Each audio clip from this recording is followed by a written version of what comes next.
Sup? Though. Woes to my woes. Jones.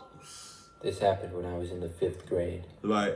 I was in a science class, and one day we all took a field trip to a science museum. Mm-hmm. It had a bunch of exhibits and things like that. Man, I remember them days back when I was in what? Elementary school, middle school? Kind of died down. Like growing up. I don't think I did field trips in high school. At least back when I was in high school. But I remember when I was just in elementary school and middle school, taking field trips and shit. That was the highlight. Like we wasn't in school, so like we were just out and about. Like that shit was awesome. You out with your friends, your peoples, man. Like we were geeking like a motherfucker. I really wasn't much of a science fan, but I will admit that I always liked going to the museum because it was pretty fun.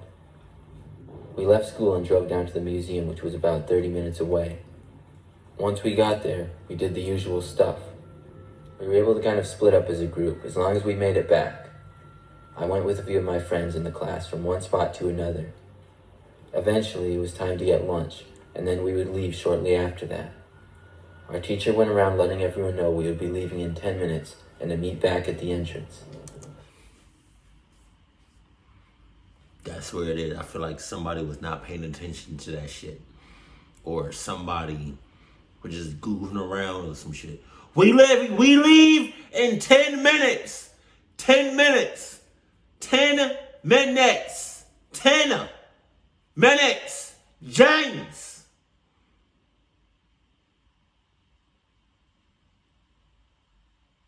Ten minutes. James be on some cluck shit. I had seen everything I was going to see, so I decided to just go back and get on the bus. That way I could play some games on my phone until we were going to leave. I left the building into the back parking lot where our bus had dropped us off. That's a lot of stuff. I got out there and saw a couple of buses. I started to walk over and saw the bus driver wave me over to him. I got on the bus, but as I did, the bus driver stopped me. He told me there would be no phones on the way back. What? I was pretty upset to hear this, and I didn't understand why. But I gave him my phone and then sat down. The bus driver then started the engine. I looked out the window and tried to think of why we weren't allowed to have our phones. What? Yeah. Sure, sometimes the kids would get out of control with them, but I found this a little bit unreasonable. Just then, I felt the bus start to move. I looked and saw the driver was driving out of the parking lot and down to the street. I called out that the rest of the class was still inside, but he ignored me. Then I got a terrible feeling. I asked him to stop the bus and go back, but he just turned around and yelled at me to shut up. The bus was driving down the street and headed for the freeway. All I could do was look out the window and wonder what exactly was going on. I wished that I hadn't gone to the bus by myself and went back with the rest of the group. The bus driver merged onto the freeway, and we started going at a fairly high speed. The longer we drove, the more scared that I got. Now I knew the real reason he had taken my phone from me. We continued down the freeway for I would say about 5 minutes. Suddenly, I heard the noise of a police siren. I looked behind me and saw a flashing light. The bus started to move to the side of the road, and I saw a police car go with it. That was one of the greatest feelings in my life. The bus driver then opened the door and took off running into the field beside the road. I saw several police officers run after him, and another run to the bus. They were able to get me back to safety, and the bus driver was caught a short time later. God damn. That was scary. That was creepy. Back when I was a kid, we took a school field trip to the zoo one time. My school was really small, and basically the entire place went.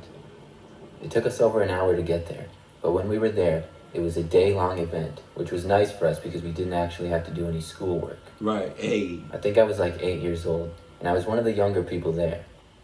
The first part of the day we spent looking for a bunch of animals, then we got food.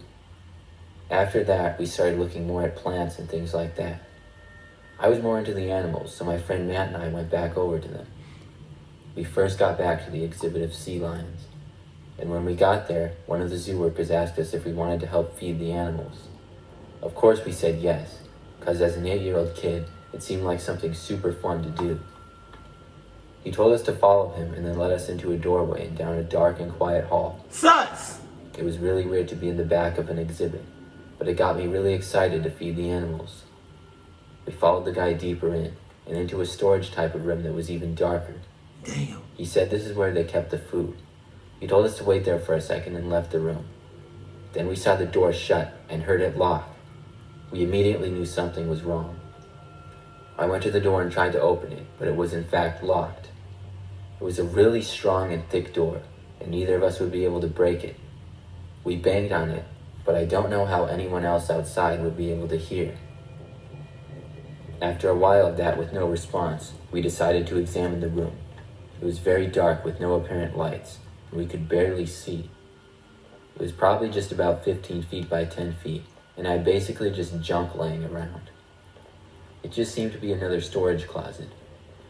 We waited and waited, but of course, the guy never came back, and nobody else did either. This was kind of a long time ago, and neither of us had cell phones we could take out to call anyone or anything like that.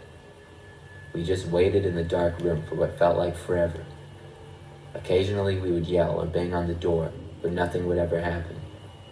We did this for literally hours. Damn. At one point we stopped and actually fell asleep on the floor for some time. Eventually we got back up and went back to banging on the door and yelling. Wait a minute. So, nobody knows that you're missing? Nobody, like... Oh, maybe they do, and they just trying to figure out what happened to y'all, but like... Damn, hours? Jesus. At last, finally, we could barely hear someone from the other side. We both yelled as loud as we possibly could. The door tried to open, but was still locked. Then whoever was there went away. We got really disappointed and thought that was it, until a few minutes later we saw the door open. There was another zoo worker, and she asked us how we had gotten in there. We told her the story, and she seemed really surprised. By that time, we saw that the sun was almost set when we got back into the zoo.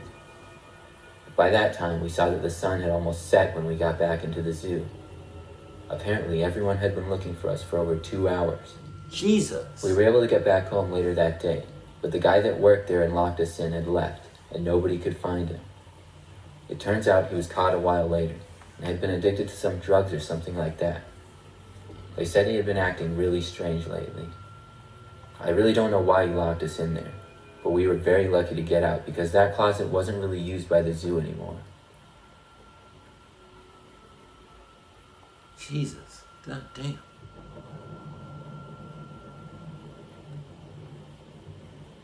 This story happened many years ago when I was a boy. I was probably about 9 or 10, and I remember for class we went on a field trip to one of the state parks. It was just a field trip where we were going to walk around and look at the sights and the wildlife. We went on these trips about 4 times a year, and it was always... The wildlife? The what? Clock it. The wildlife. The wildlife.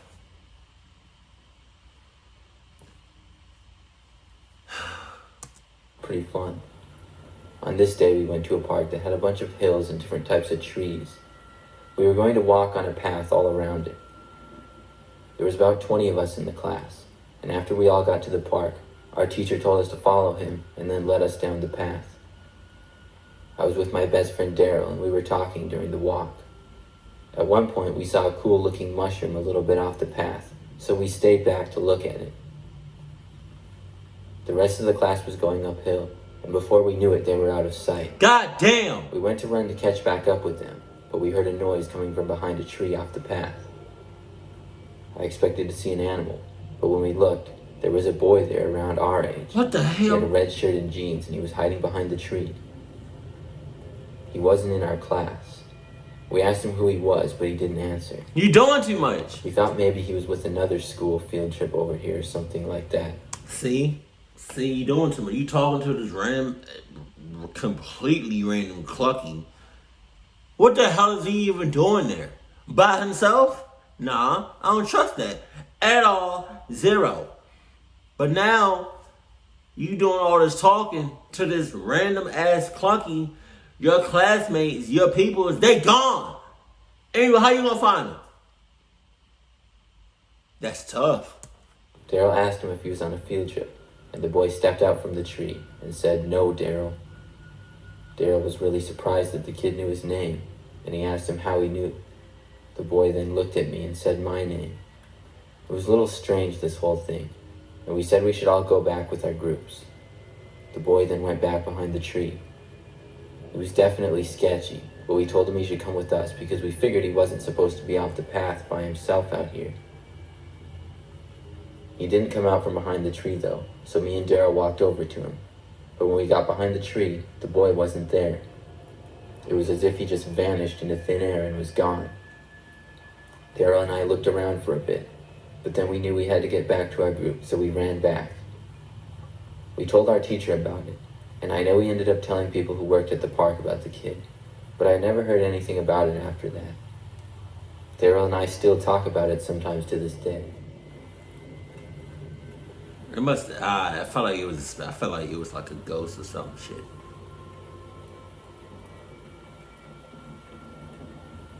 Everybody should know when you're on a school field trip, or just like a bunch of people and it's your people's, do not drift off for any reason. And if you do drift off, or be like you have to go to the bathroom or something, just like, you know what I mean? Just tell somebody. Just tell them, like, what's the harm in that? It's literally going to take like 2-3 seconds to hey, Mr. Charles, I'm using the bathroom. Hold up. That's all you got to do. Like, that's you. Y'all drifting off like that? That's one of the things that's really going to get you clucked up. Do not drift off. Don't ever drift off. Jesus. And some of y'all be drifting off, like drifting away from your peoples for like the smallest, dumbest thing. Just stay with your peoples. How hard is that? It's not that hard. It's not hard at all.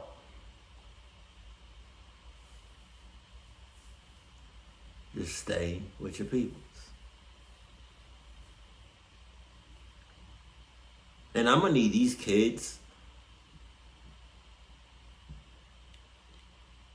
to really think about what's going on. Because some of these things, like with that whole zoo thing, I mean, I understand, like, they were, like, look like little as, like little kids, but, like,